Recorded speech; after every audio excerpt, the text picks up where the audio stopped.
বাইরে থেকে বাসায় এসে সোজা নিজের রুমে চলে গেলাম। রুমে গিয়ে দরজা বন্ধ করে শাহরুখ খানের লুঙ্গি ডান্স গানটা বক্সে ফুল সাউন্ড দিয়ে সেরে ডান্স করছি আর গাইছি লুঙ্গি ডান্স লুঙ্গি ডান্স লুঙ্গি ডান্স। হঠাৎ দরজায় ঠকঠক শব্দ শুনে গান বন্ধ করে দরজা খুলে দেখি আম্মু। আম্মু আমার কপালে গালে হাত দিয়ে বলে, কি রে, তোর শরীর ঠিক আছে?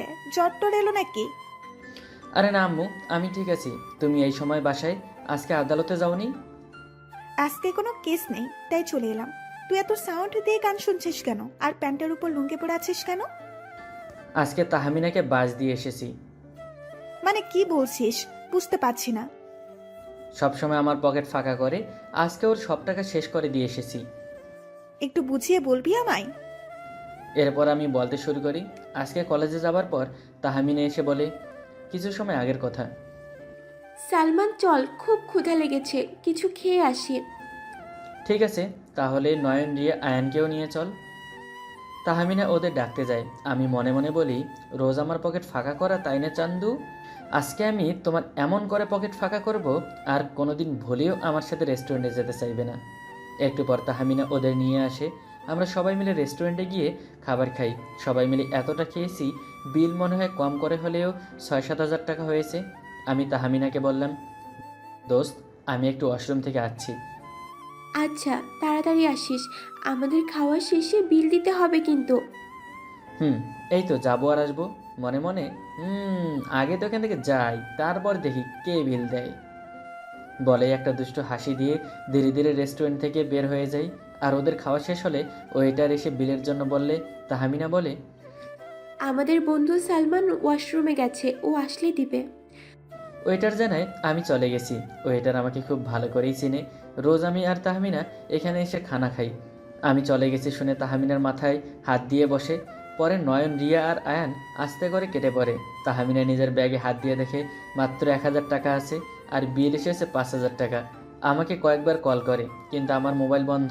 তাহমিনা মুচকি হেসে ওয়েটারকে বলে, ভাইয়া, আমার কাছে তো এখন 1,000 টাকা আছে, এটা রাখুন, আমি কিছুক্ষণ পর এসে বাকি টাকাটা দিয়ে যাব। ওয়েটার কি রেস্টুরেন্টের ম্যানেজারকে ডেকে আনে। ম্যানেজার সাপ জানিয়ে দেয় টাকা না দিলে যেতে দিবে না। তাহমিনা মনে মনে আমার গোষ্ঠীর এপিটুপিট উদ্ধার করছে। সালমানের বাচ্চা, তোকে শুধু একবার হাতের কাছে পাই, তারপর দেখ আমি তোর কি অবস্থা করে। আমাকে এমন বাস দেবার প্রতিশোধ আমি যদি না নিয়েছি, আমার নামও তহমিনা না।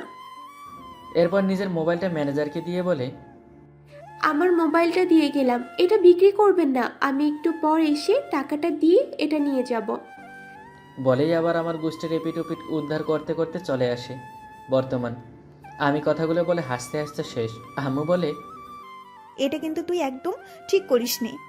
মেয়েটা এখন কি করছে? আহা কি দরদর জন্য।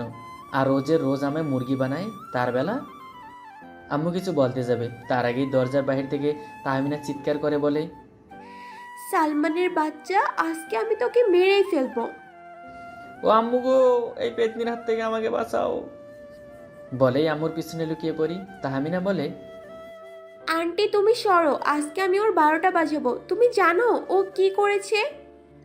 তুই যে রোজ আমায় পকেট ফাঁকা করিস, তার বেলায়। তাই বলে তুই আমাকে না বলে চলে আসবি? তোর জন্য আমার মোবাইলটা রেখে দিছে। আন্টি তুমি কিছু বলছো না যে? আমি তোদের এই ঝামেলার মধ্যে নেই। বলেই আম্মু চলে যেতে নিলে আমি বলি, ও আম্মু গো, তুমি আমার নিজের আম্মু হয়ে শতাম্মুর মতো আচরণ করো না তো। এই রাক্ষসীর কাছে আমাকে একা রেখে যেও না প্লিজ। আম্মু কিছু না বলে সেখান থেকে চলে যায়। তাহমিনা ওর ওড়নাটা কোমরে গুজতে গুজতে আমার দিকে এগিয়ে আস্তে আস্তে বলে, এখন কোথায় পালাবা বাবু? আমাকে রেস্টুরেন্টে রেখে চলে আসা, তাও আবার বিল না দিয়ে। দেখ ভালো হচ্ছে না কিন্তু, আমি চিৎকার করব। কেন বাবু, আমি কি তোমাকে কিছু করেছি? হুট করে এসে আমার শার্টের কলার টেনে ধরে বলে, চল শালা আমার সাথে রেস্টুরেন্টে বিল দিয়ে আমার মোবাইলটা বন্ধক থেকে ছুটাবি। স্যার আমি কেন টাকা দিব? আমি কি তোর বয়ফ্রেন্ড নাকি? তোর বাপকে গিয়ে বল আমার কাছে টাকা নেই। তুই আমার কলিজার বাবু, এখন চল, নয়তো মেরে হাত পা ভেঙে দিব। তারপর তোর কিডনি বের করব প্রথমে, সেটা বিক্রি করে আমি আইফোন কিনবো। বাপরে, তুই এত বড় গুন্ডি হয়ে গেছিস, জানা ছিল না তো। আচ্ছা চল, তোর মোবাইলটা এনে দিচ্ছি। আমার কিডনির জায়গাটায় জায়গায় থাক। এই তো আমার লক্ষ্মী বাবুটা। ধুর শালি ছাড়, তোর নাক আমি তোর কাছে রাখ। এরপর রুম থেকে বের হয়ে আম্মুকে বলে চলে গেলাম রেস্টুরেন্টে। যাবার সময় খেয়াল করলাম আম্মু মিটি মিটি হাঁটছে। আমি বুঝতে পারি না এটা কি আমারই আম্মু। রেস্টুরেন্টে গিয়ে বিল দিয়ে মোবাইল নিয়ে দুজনে পার্কে বসে আছি। এই দেখুন, সেই কখন থেকে বকবক করে যাই, অথচ আমাদের পরিচয়টা দেয়া হয়নি। আমি সালমান, এবার অনার্স 3য় বর্ষে পড়ছি। আমার আম্মু সালমা সুলতানা, একজন উকিল। বাবা নেই, একটা অ্যাক্সিডেন্টে বাবা আমাদের ছেড়ে চিরদিনের জন্য চলে গেছে। আর যে মেয়েটার সাথে টম অ্যান্ড জেরির মতো ঝগড়া করছি, ওর নাম তাহমিনা, আমার একমাত্র বেস্ট ফ্রেন্ড। শুধু বেস্ট ফ্রেন্ড বললে ভুল হবে, আমি ওকে ভালোবাসি। বিশিষ্ট শিল্পপতি তরিকুল চৌধুরীর একমাত্র মেয়ে। তাহমিনার আম্মু একজন প্রফেসর। এবার গল্পে ফেরা যাক, বাকিটা সেখানেই জেনে নেবেন। দুজনে বসে বসে বাদাম খাচ্ছি, আর আমি গান গাইছি। বাদাম বাদাম দাদা কাঁচা বাদাম, আমার কাছে নাই গো বুবু ভাজা বাদাম, আমার কাছে পাবেন শুধু কাঁচা বাদাম। এই, তোর হিরো আলমের কণ্ঠে গান বন্ধ কর, নয়তো আশেপাশের কুকুরগুলো এসে কামড়ে দেবে। সমস্যা নেই, কুকুর এলে বলবো তোকে কামড় দিতে, তারপর যদি তোর একটু আমার পেছনে লাগা বন্ধ হয়। হ্যাঁ, কুকুর তো তোর আত্মীয়, তোর কথা শুনবে তাই না? আমার শালা হয়। আর তোর ভাই? আমার বইয়েই গেছে তোর মতো শয়তানের নানাকে বিয়ে করব।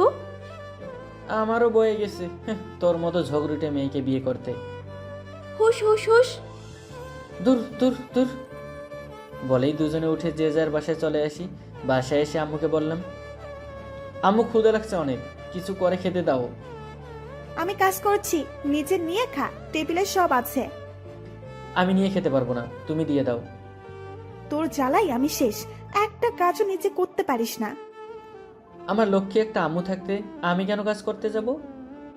আর পান দিতে হবে না। এরপর আম্মু আমাকে খাবার দিয়ে আবার নিজের কাজে চলে যায়। আমি খেয়ে নিজের রুমে গিয়ে শুয়ে পড়ি। বিকেলে ঘুম থেকে উঠে বন্ধুদের সাথে কিছু সময় আড্ডা দিয়ে সিগারেট চা খেয়ে সন্ধ্যায় বাসায় আসতেই আম্মুর বকা শুনতে হচ্ছে। এই তুই এত সময় কোথায় ছিলি? তোর কোনো আক্কেল নেই? আরে আম্মু, আজ এত রেগে যাচ্ছ কেন? আমি রোজই এমন সময় বন্ধুদের সাথে আড্ডা দিয়ে আসি। কিন্তু তুই যে সিগারেট খেয়ে আসিস সেটা তো জানতাম না। আমি মনে মনে, এই রে, আম্মু জানলো কি করে আমি সিগারেট খেয়েছি? নিশ্চয়ই ওই হারামির গোলোর কাজ। আমাকে চুপ থাকতে দেখে আম্মু আবার বলে, কি রে, এখন চুপ করে আছিস কেন? আরে না আম্মু, এটা মিথ্যা কথা, আমি সিগারেট খাই না। তখনই কিচেন থেকে তাহমিনা বের হয়ে ওর মোবাইলটা আমার দিকে ধরে বলে, এটা কি সোনার চান? মোবাইলের দিকে তাকিয়ে তো আমার জান পাখিটা বের হয়ে যাওয়ার অবস্থা।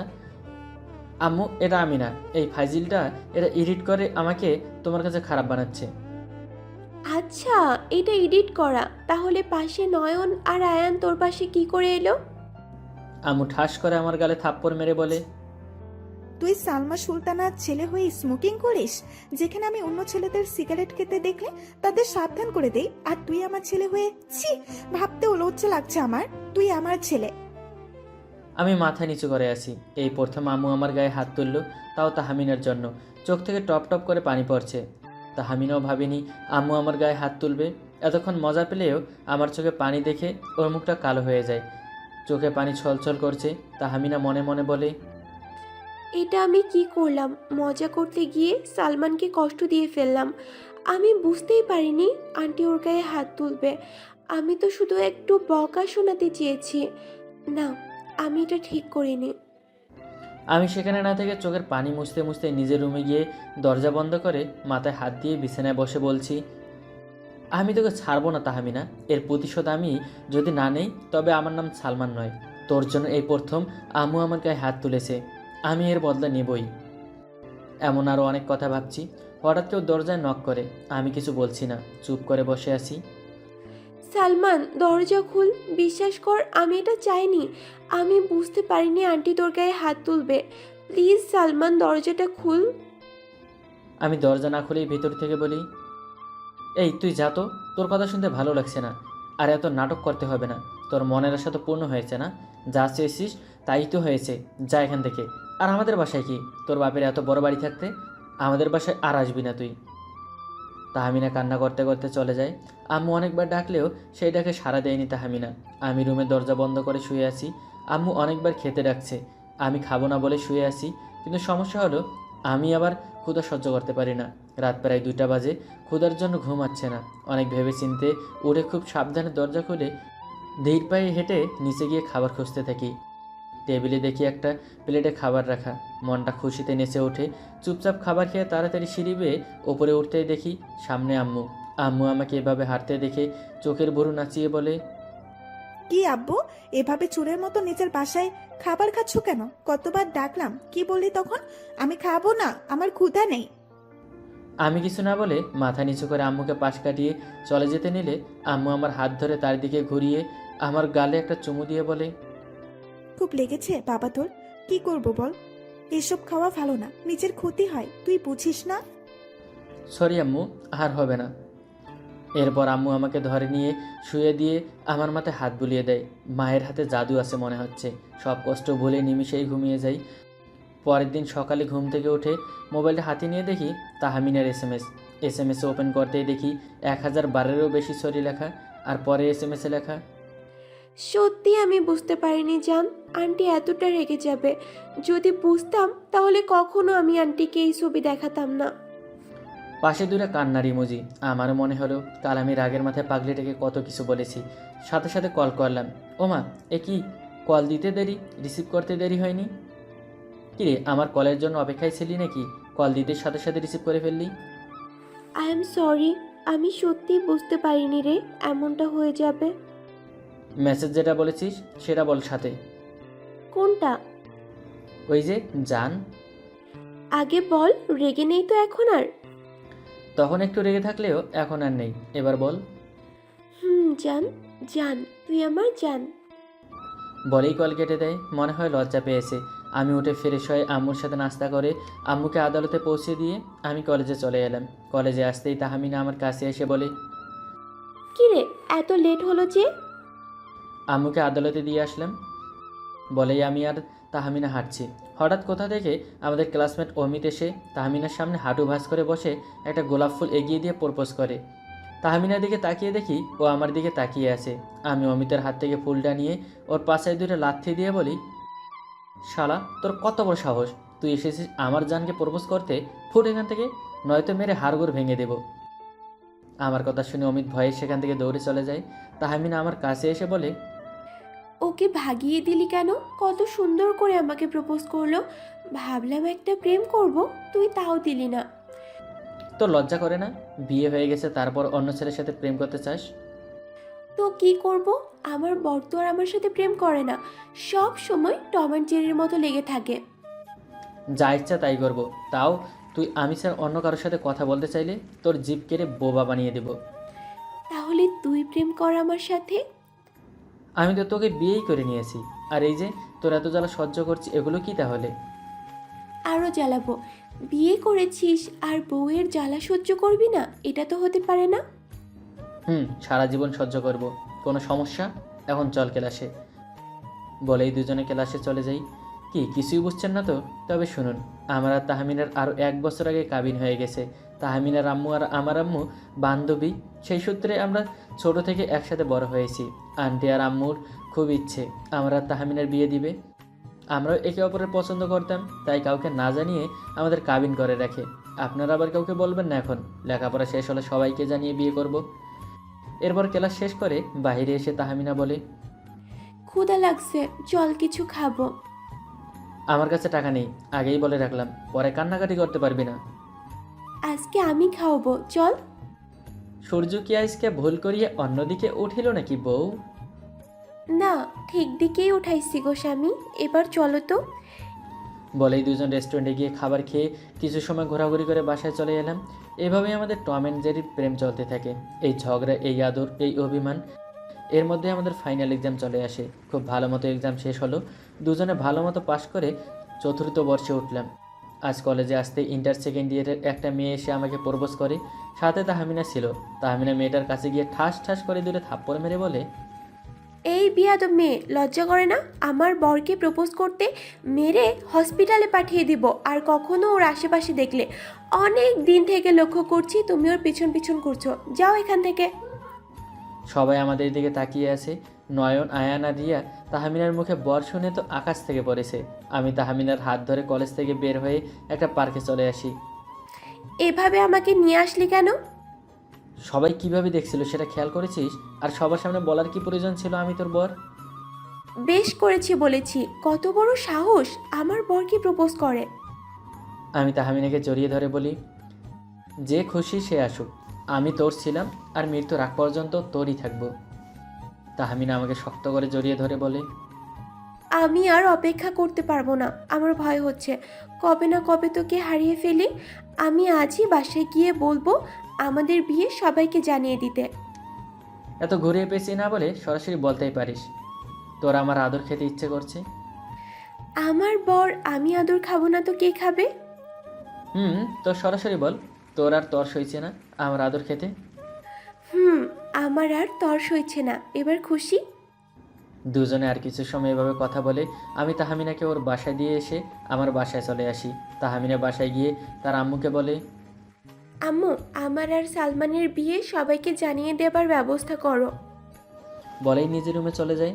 তাহমিনার আম্মু মেয়ের কথা শুনে হাঁ করে তাকিয়ে আছে। এরপর আমাকে কল করে জানতে চাই কি হয়েছে। আমি আজকে কলেজের সব কথা বলি। এরপর আন্টি আম্মুকে কল করে বিয়ের দিন তারিখ ঠিক করে সবাইকে জানিয়ে ধুমধাম করে আমাদের বিয়েটা হয়ে যায়। এরপর তো বাসর রাত, কী হবে বুঝে নিন। আজকের মতো এখানে বিদায় নিচ্ছি, টাটা। গল্পটি কেমন লাগলো কমেন্টে জানাই দিয়েন। ধন্যবাদ সবাইকে।